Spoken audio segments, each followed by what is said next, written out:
नमस्कार, मी धनंजय सानप द ॲग्रोवन शोमध्ये तुमचं स्वागत। अतिवृष्टी आणि पुरामुळे शेती पिकांच्या नुकसानीच्या मदतीपोटी राज्य सरकारनं 1356 कोटी रुपयांच्या वाटपाला गुरुवारी म्हणजेच 16 ऑक्टोबर रोजी मान्यता दिली आहे। सप्टेंबर महिन्यात झालेल्या शेती पिकांच्या नुकसानीसाठी एनडीआरएफच्या निकषानुसार 2 हेक्टरच्या मर्यादेत मदत देण्यात येणार आहे, असं सुद्धा शासन निर्णयात स्पष्ट करण्यात आलंय। यामध्ये बीड, लातूर, धाराशिव, नांदेड, परभणीसह कोल्हापूर आणि सातारा जिल्ह्याचा समावेश आहे। मग या जिल्ह्यामध्ये किती निधी हा मंजूर करण्यात आलेला आहे, त्यासोबतच त्याचे दर आणि निकष काय आहेत हेच आपण आज सोप्या पद्धतीने समजून घेणार आहोत। त्यामुळे तुम्ही व्हिडिओ शेवटपर्यंत नक्की बघा।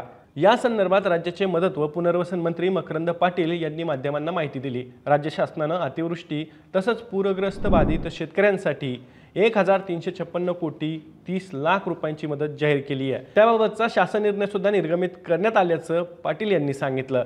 मदत आता कोणत्या जिल्ह्यांना किती आहे तर त्यावरती एक चटकन नजर टाकून घेऊया। बीड जिल्ह्यासाठी 577 कोटी 78 लाख रुपये, धाराशिव जिल्ह्यासाठी 292 कोटी 49 लाख रुपये, लातूर जिल्ह्यासाठी 202 कोटी 38 लाख रुपये, परभणी जिल्ह्यासाठी 245 कोटी 64 लाख रुपये, नांदेड जिल्ह्यासाठी 28 कोटी 52 लाख रुपये, सातारा जिल्ह्यासाठी 6 कोटी 29 लाख रुपये, कोल्हापूर जिल्ह्यासाठी 3 कोटी 18 लाख रुपये।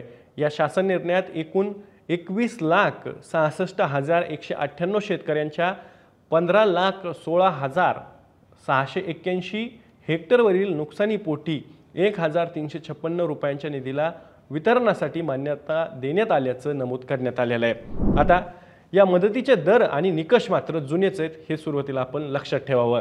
राज्यात ऑगस्ट आणि सप्टेंबर महिन्यात झालेल्या अतिवृष्टीनं अक्षरशः थैमान घातलं होतं। त्यामुळे 68 लाख हेक्टरवरील शेती पिकांचं नुकसान झालं। शेतकऱ्यांना सरसकट मदत देण्याची घोषणा मुख्यमंत्री देवेंद्र फडणवीस आणि दोन्ही उपमुख्यमंत्र्यांनी केली। तसंच एनडीआरएफच्या निकषांपेक्षा जास्तीची मदत देऊ अशी ग्वाही सुद्धा दिली।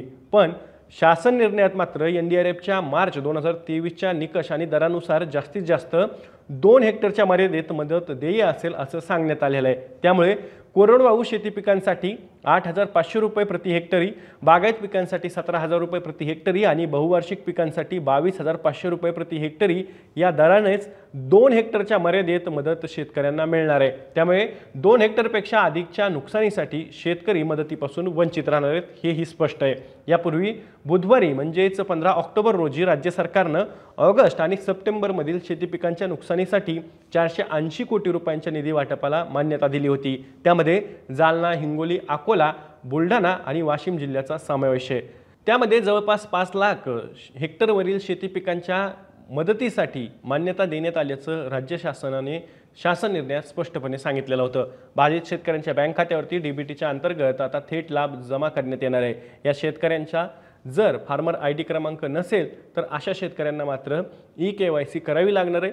ज्यांचा फार्मर आयडी आहे त्या शेतकऱ्यांच्या बँक खात्यावर मात्र थेट ही रक्कम जमा करण्यात येणार आहे। दरम्यान या व्यतिरिक्त आपत्तीमध्ये मयत झालेल्या व्यक्तींच्या वारसांना तसंच ज्या शेतकऱ्यांचं पशुधनाचं नुकसान झालंय, घर पडझड झाली आहे, त्यांना मदत वितरित करण्याचे अधिकार जिल्हा स्तरावरच दिले असल्यानं शासन स्तरावर प्रस्ताव पाठवण्यासाठी आवश्यकता नसल्यानं सदर मदत ही जिल्हा स्तरावरूनच तत्काळ निर्गमित करण्यात येत असल्याचंही मंत्री मकरंद पाटील यांनी माध्यमांना सांगितलंय।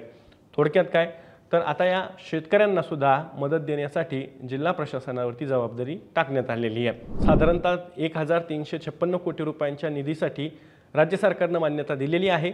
आता त्याचं वितरण हे शेतकऱ्यांच्या खात्यामध्ये करण्यात येणार आहे। परंतु अर्थातच ही मदत तुटपुंजी असून 2 हेक्टरच्या मर्यादेतच शेतकऱ्यांना देण्यात येणार आहे आणि त्या संदर्भासाठी शासन निर्णयात सुद्धा स्पष्टपणे एनडीआरएफचे निकष यासाठी लावले जातील अशा पद्धतीचा उल्लेख स्पष्ट करण्यात आलेला आहे। आता याबद्दल तुम्हाला काय वाटतंय, तुमची प्रतिक्रिया जी काही असेल ती कमेंट बॉक्समध्ये नक्की कमेंट करून सांगा। मी दररोज संध्याकाळी 6 वाजता ॲग्रोवनच्या यूट्यूब चॅनलवर शेती आणि शेतकऱ्यांच्या हिताचे मुद्दे घेऊन येत असतो। त्यामुळे तुम्ही अजूनही ॲग्रोवनच्या यूट्यूब चॅनलला सबस्क्राईब केलं नसेल तर लगेचच सबस्क्राईब करा। व्हिडिओ जास्तीत जास्त शेतकऱ्यांपर्यंत पाठवण्यासाठी व्हिडिओला लाईक आणि शेअर नक्की करा। आपण पुन्हा भेटू, तोवर तुम्ही तुमची आणि तुमच्या जवळच्या माणसांची काळजी घ्या।